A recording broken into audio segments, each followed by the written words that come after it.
This is episode 199 of the Rio Grande Foundation's Tipping Point, New Mexico podcast. I'm Paul Gessing, president of the Rio Grande Foundation, New Mexico's free market think tank. You can find out more about the foundation at riograndefoundation.org. This week, I am extremely pleased to be joined by Deborah Burns. She is the president and CEO of Invest US. Deborah, welcome back to Tipping Point, New Mexico. You're a returning guest. Thanks for joining us again. Thanks for having me, Paul. It's really exciting to be on your show today and talk about the topics we've discussed going over. Great. Yeah, well, you are involved in some very interesting ongoing projects, but you have been, and the reason we've had you on, I know we had you on one full show, and I think maybe a segment of another show. You had done a lot of work on a New Mexico-China Economic Development Conference. And given that you have had dealings with Chinese business people, I presume Chinese government officials at some point, I want to get that first issue, kind of talk a little bit about your views on what this whole COVID-19 crisis means for China and especially New Mexico. So, what's your view on where things stand with China these days? Well, thanks, Paul, for asking. As you might recall, back in 2017, we did the US-China Business Matchmaking Summit at the Convention Center and had over 170 Chinese business people come looking to work with 160 New Mexican business owners. Unfortunately, immediately thereafter, we went into the trade war. And that, despite spending over 6 weeks in China in 2018, that really put a chill on things. Whereas the New Mexicans were still eager to do business, that trade war put the government, the fear of the government with any Chinese business people trying to pursue something in America. And that really has not ever subsided. And I think we're about to go into yet another stressful strain on US-China relationships over the COVID pandemic and it's, holding China accountable for the financial damage it's done to the US economy. So I honestly don't think there's going to be any new opportunities that are going to be easy to put together with doing business with China, but I do think it potentially represents a huge opportunity for New Mexico and the rest of the United States as we approach a new normal, where we've learned some important lessons during this pandemic about having a secure supply chain, especially with respect to medical supplies and PPE and respirators and all of that sort of thing. And I think there's going to be, over the next couple of years, a big shift as every responsible corporation who has to have good disaster recovery policies in place, if they've been dependent on China for manufacturing, they're going to have to move away from that. And China will only be a redundant manufacturer. They cannot be the primary manufacturer. The other thing that's going to happen is people are going to want to have bigger inventories on hand for these types of market disruptions. So whereas we had been going to a just-in-time inventory, and this presents a lot of opportunities for New Mexico because of our great logistics with I-25, I-40, Union Pacific, BNSF. We're a great place for logistics and reshoring manufacturing. And so I think that's going to be a great opportunity, but I don't really see a lot of primary business deals getting done directly with China in the near term. Yeah, thanks for that assessment. And obviously, you work with a lot of New Mexico businesses, and you worked with them in that conference capacity, that matchmaking capacity. Could you describe a little bit more about your enterprise and what it actually does in addition to the matchmaking and organizing that particular conference? Well, Invest US was founded in 2015 to focus on bringing new sources of private capital for economic growth and job creation in our state. because we had become very dependent on just taxpayer dollars and bank loans. And unfortunately, that's just not going to cut it in terms of growing the economy. And the rest of the country depends on a much broader slate of investment from private equity firms and all kinds of other alternative lending sources. So that's why Invest US started. And we have a variety of initiatives like the EB5 initiative, which is an immigration investment program. It's been a problematic federal program for the last 5 years. Some wealthy real estate developers managed to hijack all the capital to go into Midtown Manhattan and downtown LA that was supposed to go to high unemployment areas. But recently, the USCIS has passed some regulations that should get rid of that. And we're hoping EB5 will become a new capital source for our state, as well as other non-urban states around the country that have been struggling to use the program. But in addition, we got very involved with the Opportunity Zone legislation when it came out in early 2018. And we formed a $100 million Opportunity Zone fund to focus investment capital flowing into businesses and real estate projects in New Mexico, but in categorizing it more broadly as smaller cities and rural communities. And we found that we were the only Opportunity Zone fund in the country out of over 250 that were focused on smaller cities and rural communities out of the entire slate of Opportunity Zone funds. So we have had a huge interest in projects and businesses around the country, and have been talking to institutional and family office and sovereign wealth funds about what I think is the next big emerging alternative investment opportunity, which is in these smaller cities and rural communities, of which New Mexico is made up in its entirety. Does that make sense? So, yeah, that does make sense. So are you an independent kind of for-profit venture capital firm? Are you involved in government at all? Like, does somebody have some, you're not funded at all by the government, so just. No.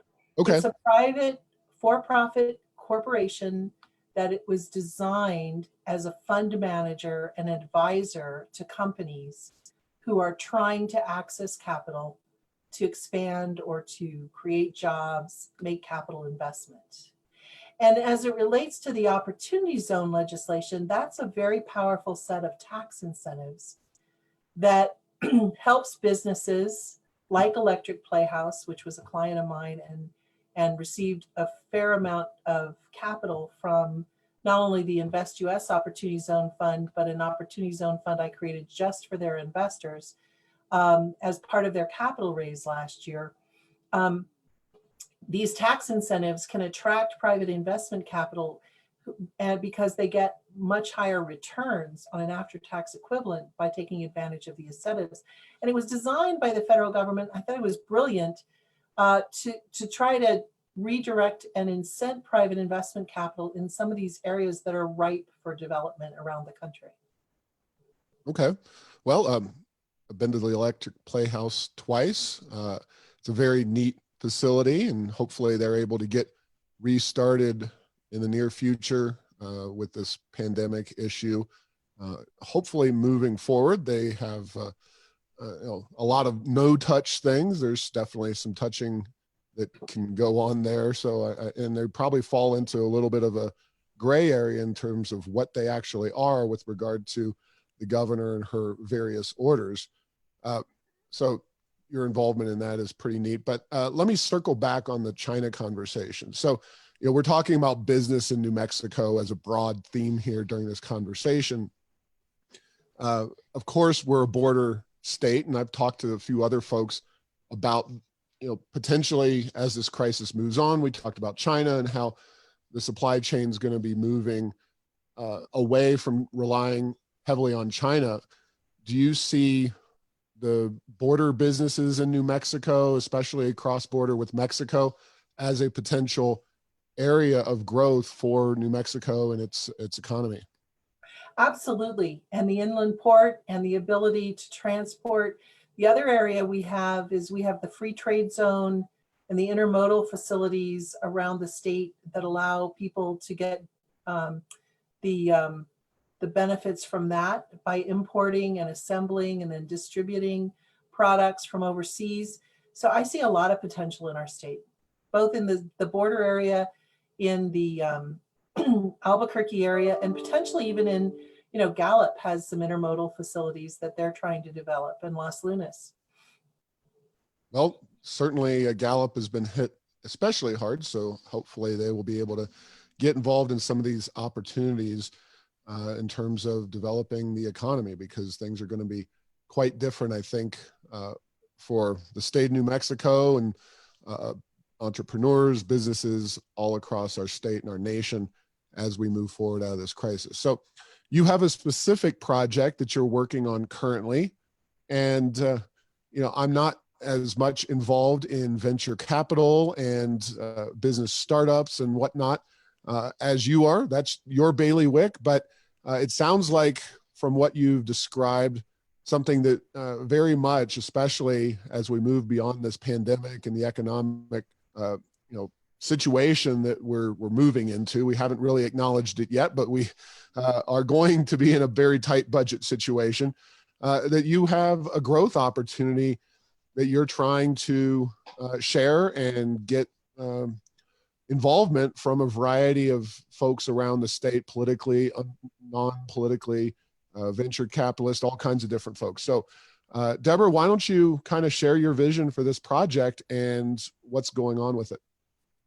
Right. Well, specifically, what I've been trying to figure out and come up with some good solutions for our governor, our legislature, and some of the cities and communities around the state is, how do you cut spending and balance our state and city budgets and yet spend the kind of money that needs to go into investing in economic development and job creation that's needed to replace all the jobs that have been wiped out, and also just to spur economic growth in general. Especially, we're getting hit by the double whammy of the depressed oil prices and the reduction in activity and business and jobs in that sector, along with the COVID. And I had been spending about 9 months talking to a group out of the East that are impact investors who specialize in mobilizing private investment capital to invest alongside states, cities, counties in economic development projects.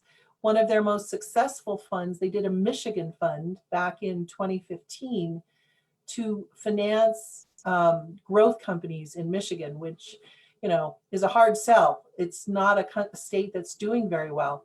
And they were highly successful. The state and put in some of their federal capital, stimulus capital, as 20% of the fund on a first loss basis. And that was enough to assure private investment capital to come in for 80%. And with the combined pool, they financed dozens of growth companies in Michigan and even recruited growth companies from Louisiana, Texas, and other places around the country to move and expand into Michigan. The state of Maine is using this same fund structure to fund a different slate of initiatives in their state. The city of Baltimore is doing that. Soon the state of Utah will pile on. And I reached an agreement with this fund manager whereby I could, as a member of Invest US, be the US partner, the New Mexico partner with this fund to deploy capital in New Mexico. And specifically, what I think is going to be the easiest sort of process to get our governor, our state, our mayors comfortable with is taking our slate of capital outlay projects, infrastructure projects, either partially funded or not yet funded, and taking federal stimulus dollars that are going to be flowing to the state and some of the larger cities and counties, using that as our 20% government investment in the fund, and that unlocking that 80% matching. So you get a 4 times amount of private capital. So suddenly you have a 5 times multiplier of your public resources to fund capital projects, especially high priority capital projects. So Deborah, let me jump in there. So I'm just trying to work out the logistics of this, because in Michigan and some of the other states, you sound like there's money that you're bringing to bear, sometimes from state economic development agencies, and you're using it for, private companies. Are these new companies or are these established companies? Doesn't matter. Well, in this case, I'm talking about infrastructure projects. So Right, I'm but how do you talking get to New about, Mexico infrastructure projects, in private well, sector dollars? What reason would they have to invest in a road in Bernalillo or whatever? well, look at it as a financing vehicle to accelerate development and create jobs in a difficult environment in which we have a cash shortfall to do so. In other words, the fund builds the resources, leases it back to the state or the city or the county, with the agreement that the end of the capital appropriation cycle, when that city, county, or the state has the full appropriations, they buy it back at a formula price. So you can take all your capital outlay projects, and rather than sitting around, I think we have $1.8 billion of partially funded capital outlay that's just sitting in a bank. Instead of just sitting in a bank, you can take that money along with private money and actually get those projects underway, so that you're creating construction jobs and the jobs that go into actually operating those assets. There's a lot of municipal buildings and projects on that list that will have people operating those facilities once they get built. It's a way of accelerating the pipeline, and also, potentially funding new projects that haven't even gone through the capital outlay process, if it's a high priority and makes a lot of sense. Can I give you an idea of some of the federal money?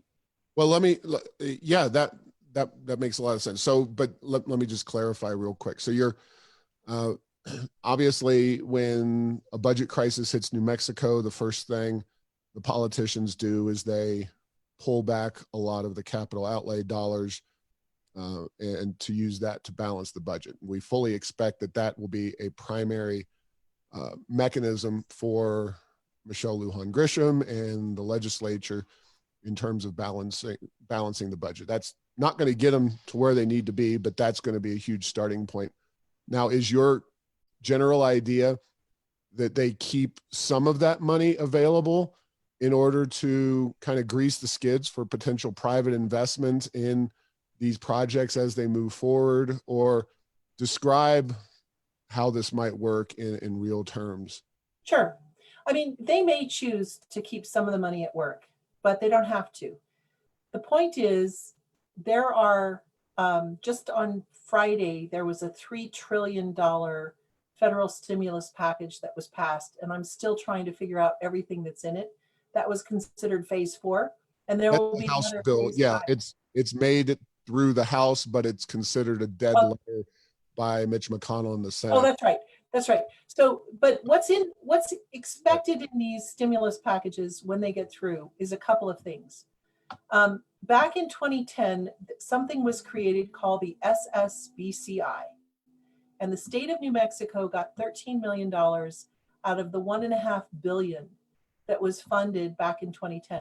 And the state of New Mexico actually has had a very successful program of using that for loan guarantees and funding of growth companies. And it's been a revolving fund, and they continue to deploy that now.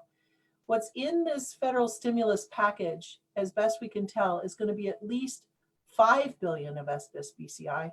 If the percentage allocation holds, that's like over $40 million. That's going to come to the state. It's fairly flexible in terms of the state's ability to deploy that for economic stimulus. If they took 10 million of that put 5 million allocated towards opportunity zone projects and 5 million allocated to other impact projects, they would get back for their 10 million of federal stimulus money that's invested in those funds, 40 million of private investment capital to create a pool of 50 million to be deployed based on the state's priorities of what economic recovery projects they want to fund. And that's what I call smart, deployment of your limited resources. You're going to get this money from the federal government, leverage it to make it work, to bring in private investment alongside you. And by taking 10 million of it, putting it into this fund structure, they suddenly have a $50 million pool to work with to further capital outlay projects, infrastructure projects, and other things that might create jobs that aren't even on the capital outlay list at this point. It can also be used for housing, affordable housing, or any other programs the state wants to prioritize. But my goal is to not use state money, but to allow them to cut their budget and be responsible, but leverage the federal stimulus money they're going to be getting with private capital to get the 5 times multiplier effect, and therefore, do much more with what they do get. The other piece of federal money that's coming is that there's expected to be more what's called community development block grants, which are allocated either to the state or to any city or county with a population over 50,000. Places like Albuquerque, Santa Fe, Las Cruces, Farmington have used CDBG is what they're called, Community Development Block Grants.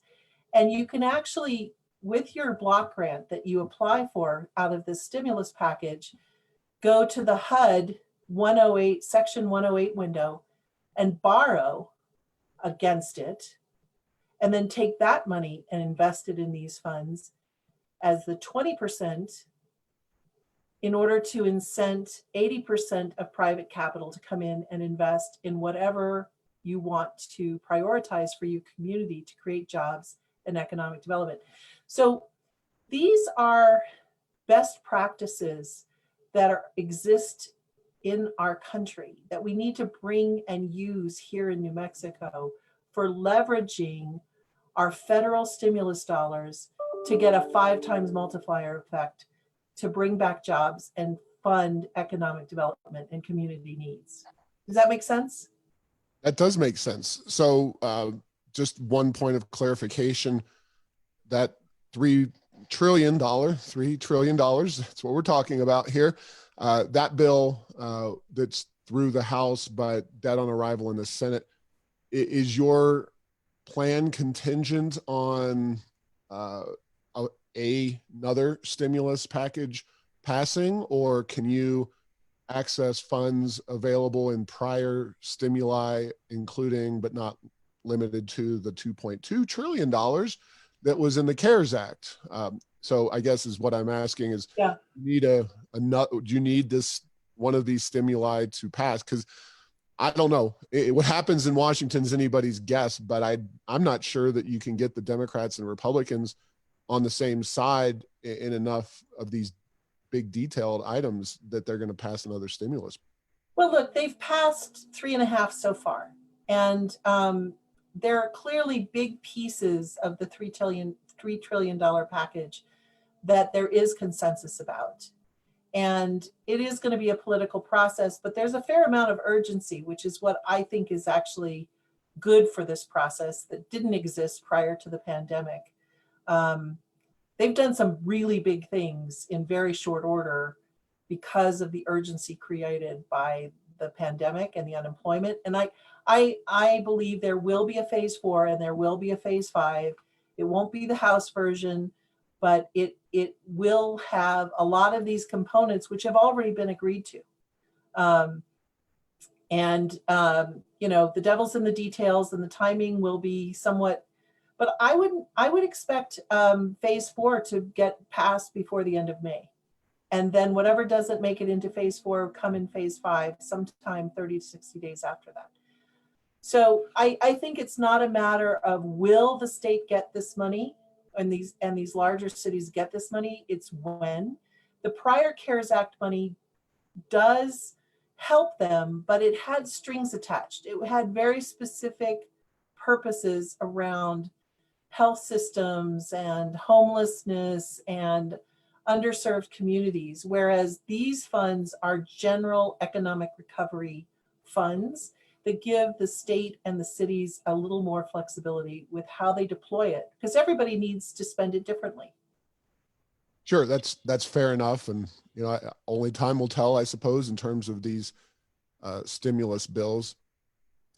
So, would it, what does the government of New Mexico have to do about any of this, or if anything? And I'll specifically ask you, would you envision the state, since there's no state money at stake, but they're looking for dollars, are you imagining or envisioning that, like I talked about, the capital outlay dollars that the state has appropriated would largely be pulled back, and that they could be relying on this federal stimulus money for the investment in infrastructure to continue, construction jobs to continue, all those things that, a lot of us, we definitely want to see happen. But with capital outlay dollars being the low-hanging fruit in terms of the budget, that it's unlikely that they will be there as they would have expected to be. Well, look, the governor and the legislature has their work cut out for them. This is not a good situation to be in.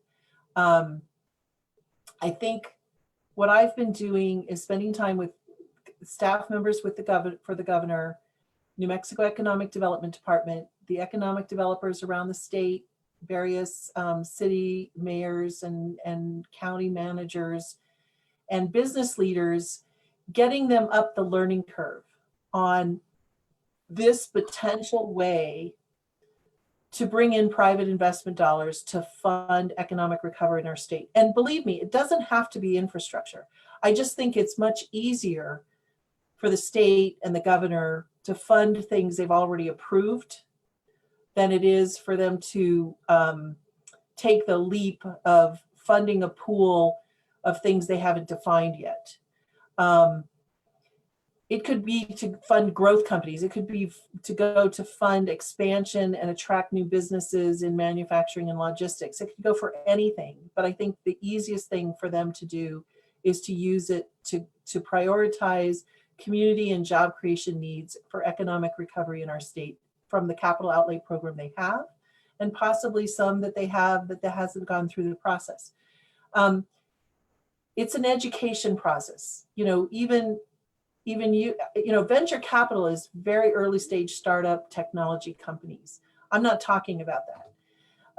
And we have venture capital funds. I'm not talking about that. This is private equity infrastructure in proven business models or proven types of businesses or infrastructure development with a set kind of expected financial cost, revenue stream, and buyback option that just helps accelerate the things the state already wanted to do without them having to fund the money up front to get it going.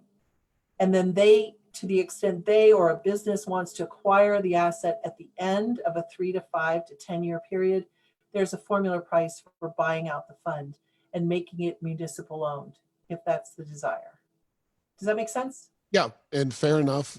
I agree with you that infrastructure is something, it's been done many times, and something in the back of my brain states that 550 between here and Farmington, there was an element of that kind of financing or construction that the state of New Mexico was engaged in. But this kind of thing is a lot more common in a lot of other states that have what are called public-private partnership laws on the books. I don't know, Deborah, does that ring a bell with you? Yeah, I heard about that about 20 years ago. I wasn't in the state. I was still in New York working as an institutional investor at the time. Look, there is a lot of public-private partnership funding deals that work very well throughout this country. And this particular fund management group that I'm working with called Arctaris, Arctaris, you can look them up, arctaris.com. They have a great track record of being very solid impact investors and working with communities. In fact, when the Opportunity Zone legislation came out, the Rockefeller Foundation and the Kresge Foundation asked fund managers to apply for principal guarantee support. And Arctaris got the largest principal guarantee support for their $15 million for their Opportunity Zone fund. The next largest was 7 million, and the rest were tiny little amounts given out because they've done a great job of working with communities to meet community needs and leveraging private investment capital to make that happen in a smart way. So the investors get a good return, the community gets an asset that they couldn't otherwise put together quickly enough, and we leverage a lot of other programs out there, whether it's other types of tax credit programs, federal grants, or agency resources to pull together a financing package that's attractive and is a win-win for everyone. And we don't have a lot of those resources in the state. So to bring in an outside firm that's done this nationally, you know, getting banks to use their CRA money, their community redevelopment funds to fund some of this. They've done that nationally. And so they can get some of those bigger banks to come alongside and make some of these projects happen. So it's not just the dollars, it's the expertise and the ability to draw other sources of financing as well. Sure. So you mentioned you've been having conversations with the governor. What has the reception been like? And what is your specific ask to the governor? It just sounds like she would have to give her blessing to this kind of financing mechanism. Is that basically it? Or is there more that she needs to do? And, you know, what's the take of the people up there? Well, I think, you know, they're stretched pretty thin. They've got a lot of things going on. And I was very impressed that John Bingaman, you know, her chief of staff, John Clark, the deputy Secretary of Economic Development, jumped on the phone to learn about this a few weeks ago. I've had video conference, Zoom calls, webinars with business leaders and economic developers and bankers around the state. I've had as many as 100 people go through that. And I'm going to start with the legislature. I'm kind of pulling together my proposal / pitch deck in the next week or two with, you know, 8 to 10 projects that could be sample projects for them to look at and see how it would work so they can really kick the tires and understand the mechanics. And my hope is to get it in front of as many of our legislators, as many of our city mayors and county managers and state finance people before the special legislative session. Now, the governor may be able to make this happen with an executive order, but I think whether it's an initiative of the governor or the Legislative Finance Committee or some other legislative leadership group, I want everybody to be up the learning curve so they can talk intelligently about it, have their questions answered before they go into the legislative session, so that when it comes up, whether it's the governor, New Mexico Economic Development Department, a group of legislators, a group of business folks that want to put this on the slate, everybody knows what it is that we're talking about. And it doesn't seem like an unknown like it is now. Because like I said, this type of financing vehicle is used very widely and broadly across the country. And we need it now. We need it because we don't have the funds in our state budget, and we really have to create jobs and grow the economy to replace what we've lost through this pandemic. Well, there's no doubt about that. Now, you know, I'll kind of ask it this way in terms of the governor and the legislature.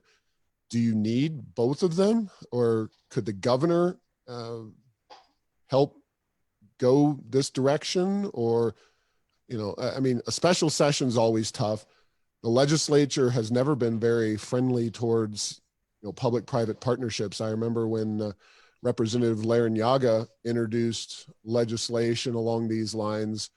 The main opposition was the unions, public employee unions. They expect that anything smacking of private sector involvement in traditionally public public good provision is going to take their job. So we've not had a PPP bill in the past because the government employee unions have always fought back against. I know we got something that was watered down, but Larrañaga, when he was still alive and in the legislature, he had a piece of legislation to kind of standardize and clarify the process. And unfortunately, it really didn't go anywhere because of that.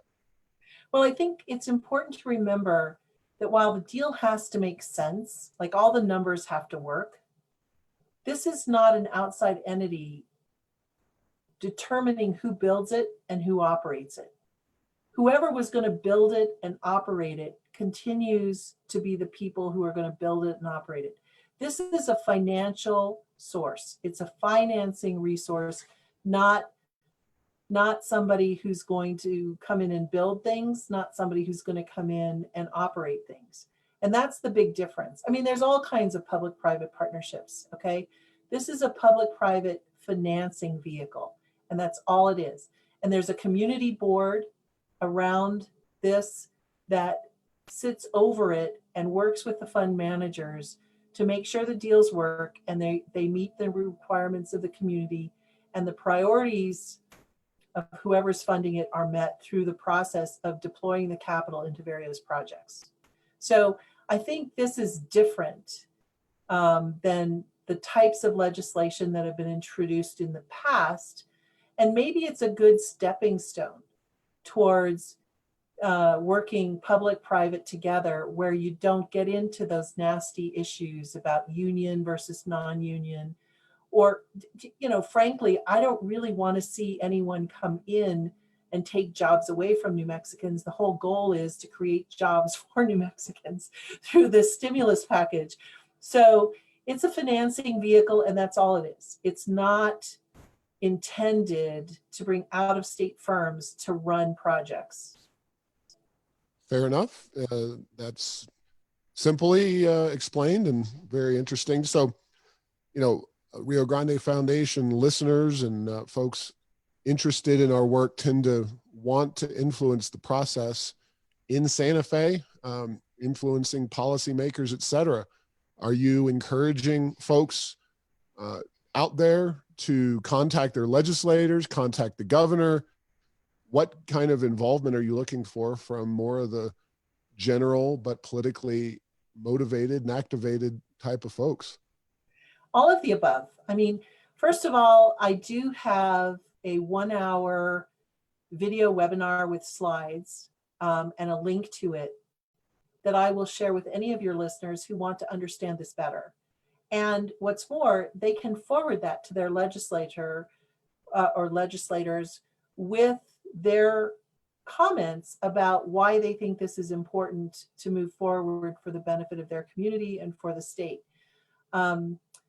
I can be reached at D as in Deborah, Burns, B-U-R-N-S, which is my last name, at investusfund, F-U-N-D.com, or through my office number, which is 505-246-6902. And I'm very much interested in helping active, caring New Mexicans understand this, why it's valuable, and to make it more readily available both in the public sector, our public citizens, our business leaders, and our economic developers, and certainly our legislators. Well, thank you. And we will definitely put the information you provide in terms of the webinar in our show notes page so that folks can look at that, send it along to their legislators, as we advance towards the special session. Any hot takes on when exactly we'll get that special session, or at least the announcement on the said special session? No, I haven't really been focused on trying to, pry that out of anybody. How much time do we have? Do we have one other potential job creating thing? Sure, we have a few minutes, real quick. Yeah.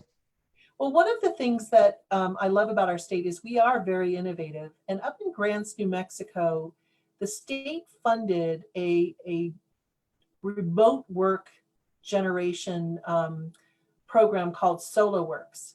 And suddenly SoloWorks has become sort of gone from peripheral to those pockets of unemployment to kind of center stage, whereby the government reimburses SoloWorks for every person put to work as a remote worker for major corporations.